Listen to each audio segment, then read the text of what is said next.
and all DOJ communication that they've had with Jeffrey Epstein, everything to be released. I don't think that was cool. I'm going to defend Kim Kardashian. Again, I'm nothing against Megyn Kelly, dying to see someone like a Kobe, and we know that LeBron was never going to be our Kobe. The House of Representatives recently passed the Jeffrey Epstein Transparency Act.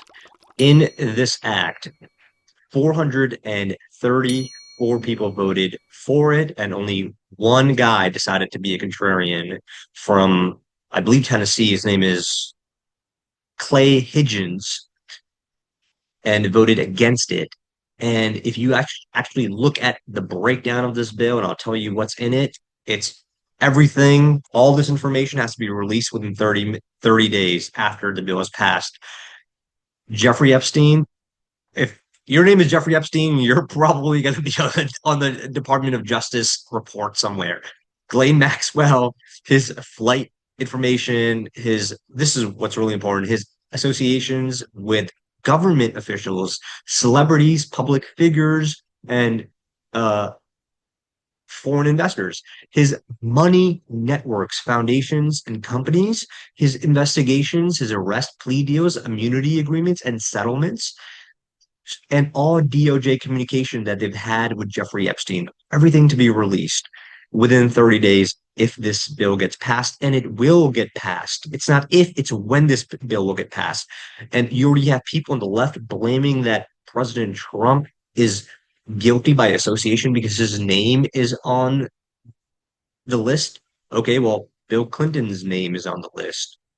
Hakeem Jeffries' name is on the list. A lot of people's names are on the list. It does not mean you're guilty. We actually have pictures of uh, Bill Clinton and girls sitting on his lap with Jeffrey Epstein, them on a plane. So I'm not saying he's guilty. Um, but we know Bill Clinton is a sex addict. Okay, did we forget what happened in the 90s? Him and Monica Lewinsky? Come on, more than that probably. And then um, Larry Summers is also on the list. This is a guy who's on the board of directors of ChatGPT, also known as OpenAI, the company that's going to change the way the technology works. And he's stepping down from it after his names came up on the list. I don't know, just kind of shows to, I'm not saying he's guilty or not. I'm just saying it kind of shows a guilty emotion verdict to me, in my opinion. Um, okay. So again, they're trying to blame Trump for this, but he's like, what are you talking about? I'm giving you everything you want. I want this bill to go through the Senate, get to me so I can sign it and make it into law. Okay. So he's giving the Democrats everything they want. And yet they're still saying, that they're continuing to say that he is guilty of everything they're accusing him of being guilty of, which is that he knew about the underage girls and was involved with them. So disgusting. And no, he's giving you what you want. Okay.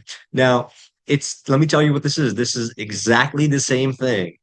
It is in 2016 when he came and challenged the establishment, the elites in Washington on the left, and said how you're dealing with Russia is stupid. He challenged them, won the election, and then they said, hey, Russia collusion. What happened with those files? There was no Russia collusion.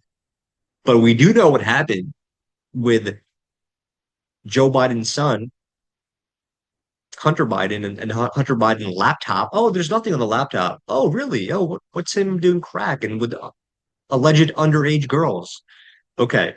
And then them not questioning Joe Biden and Hunter Biden about that at all. No reporters asked them any of these questions about this. But with him, reporters are willy-nilly like, oh, what? Great, you're doing your job. But he said several times he has nothing to do with it. And he's giving you what you want. Again, they're mad because he just secured another $1 trillion investment from the Crown Prince. Okay, so it's like, come on. America is the hottest country in the world, okay? He's showing you that you have money pouring into this country, and there's going to be so many jobs that are open. So, and are open. Okay. Uh, and you know what he's doing, right? He's criticizing the news as he's always done because they've always given him a bad rep. And so he calls the BBC and he's suing them for $1 billion. Okay?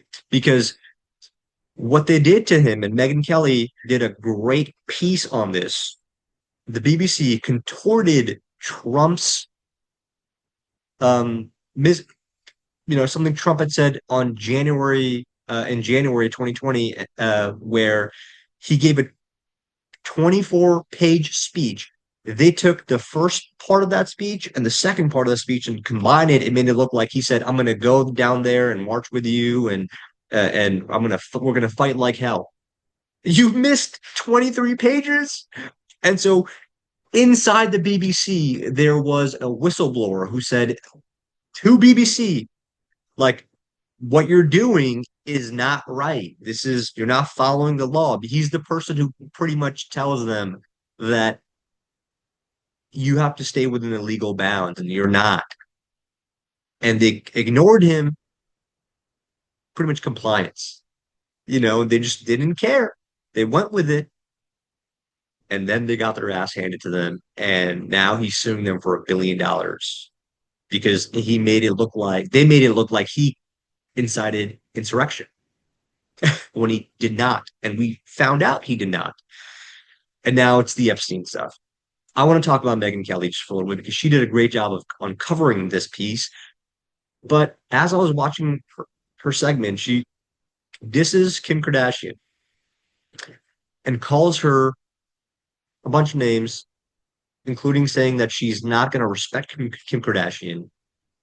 I don't want to say anything bad about Megyn Kelly because I used to watch her when I was a kid, or you should see her show on Fox, the Kelly Files, and right after it was Sean Hannity. So, anyways, and I always thought Megyn Kelly was hot, and I think Megyn Kelly is jealous that Kim Kardashian is the beauty standard. She's risen the beauty standards for women in the 21st century. And you're making fun of her because she did not pass the bar again. She's trying to better herself. Like, why are you putting her down? She's trying to study and learn the law. So I don't know. I don't think that was cool. I'm going to defend Kim Kardashian. Again, I'm nothing against Megyn Kelly. I think she's awesome. I just don't, I did not like the comments. And I'm going to defend Kim Kardashian. Okay. To me, I think she's the modern day Marilyn Monroe. Megyn Kelly, you're saying you're not going to respect her, but come on, does that mean you're not going to respect actors and actresses? They're in mature nudity scenes and roles. Sharon Stone, I mean, come on, Basic Instinct, where she crosses her leg and pretty much shows her hoochie hoochie. I don't know why I said that. Okay, and come on, the first lady was shot nude. She was a model. There's nude pictures of her, and you're hating on Kim Kardashian for doing a porno. The ladies, she's a multi-billionaire. The women look up to her. They want to be her. They want to look like her. So okay. Um, and what I also wanted to talk about was LeBron Ramon James, also known as LeBron James, also known as the King or LeBron James. Um, and his 23rd year in the NBA, where he's going into his 23rd year, and he played his first game with the Lakers last night. And I had to record it and watch it back because it was my wife's birthday, and um, we had dinner plans, and went to go see a Broadway show. Okay, and it's our week off, so we're having a lot of fun. So, and in case you're wondering, we went to go see the Queen of Versailles. If you've seen the show, let me know in the comments if you enjoyed it. I personally was not biggest fan. Um, but my wife's a huge fan of Kristen Chenoweth, so we went to go see her live, and it was awesome. Um, okay, his return. So I recorded the game just so I could watch it the next day, and I got to tell you, this guy, as incredible as he is, has truly fooled the younger generation that he is the GOAT of basketball. And let me be very clear, LeBron James is not the GOAT of basketball and never will be. He is clearly stat padding. He's stat padding. Okay, that is what he's doing. And it is so obvious to me because you could see him not playing defense. You could see him turning the ball over. And I got to tell you, you're not going to win an NBA championship not playing any defense. Okay. And you're not going to win with him playing 29 minutes. This is the Don's team that I'm talking about, Luka Doncic. This is his team now. Okay. And the young guys watching them play, they're incredible. And I think Lakers have, as a Laker fan, I'm telling you what the Lakers have. They have a Kobe fatigue. Okay. They've been dying to see someone like a Kobe, and we know that LeBron was never going to be our Kobe. And we've seen a Kobe who had a hard time giving it up after his injury, giving up the game after all his injuries. He torn Achilles, messed up fingers, knee injuries, hip injuries, back injuries. And finally, at age 37, he decided to hang it up. And LeBron James is now 40 years old and he has NBA fatigue where he just does not want to give it up. Um, will he go down as one of the greatest basketball players in the world? Absolutely. No doubt about it. He's a great family man. I think he should be dad of the year, okay? But he's not. He will never be the GOAT. I mean, he's clearly stat padding. You could see it. Um, Now, if you disagree with me or agree with me, or let me know what you think in the comments below.